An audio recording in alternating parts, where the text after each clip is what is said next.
Moving on, the Committee on the Implementation of the NADCO report, christened Coin 10, is set to request for an extension of their mandate, given the challenges they have been facing, forcing the committee to delay.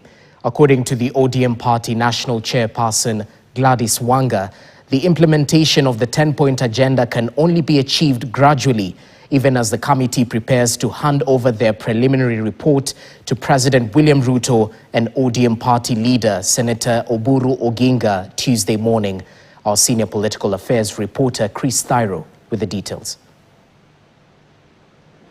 Formed in August last year, the 5-member team led by former nominated Senator Agnes Zani had been mandated to oversee the implementation of the 10-point agenda and the NADCO report, including undertaking inclusive and extensive consultations with members of the public, relevant stakeholders including religious leaders, independent commissions, civil societies as well as the private sector, before preparing a report on how well to implement the 10-point agenda.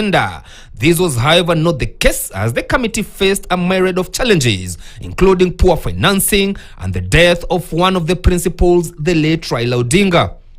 All of us were affected by the tragedy, including the Kenyans we were supposed to visit. A lot of reorganizations were done. Some of the calls that we asked, because before we come to you, we asked you whether you are ready for us, and a lot of things were put in abeyance. Even as the committee prepares to hand over their preliminary report to President William Ruto and ODM party leader Oburu Oginga, questions have emerged over the difference in the report between the committee and the other NADCO committee that was co-chaired by Wiper party leader Kalonzo Musyoka and majority leader Kimani Ichung'wah. If the principal, together with the head of state, sees it wise to extend our term, I have no problem. We will execute our mandate. Moving this nation forward, looking at the issues of the NADCO report, looking at the issues of strengthening devolution, looking at the issues of corruption, looking at the issues of debt in this country, cannot have an end date. On Wednesday, pale Nairobi, tunaenda kutoa ripoti yetu kulingana na vile wameshindwa kutekeleza mkataba kati ya baba Raila Amolo Odinga na William Ruto. Manake kama umewacha kuua vijana, si kitu ati lazima expert mmoja pekee ndiye anajua. Sisi wote tunajua, si ndio? The 10-point agenda was meant to give a pathway of implementation so that we are, as we work together, we are working towards certain goals. But those goals, some of them cannot even be achieved in 2027.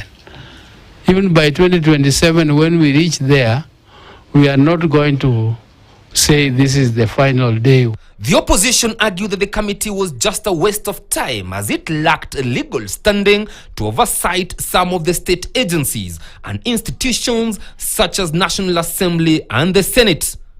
Chris Thyro, KTN, Nairobi. Now, dozens of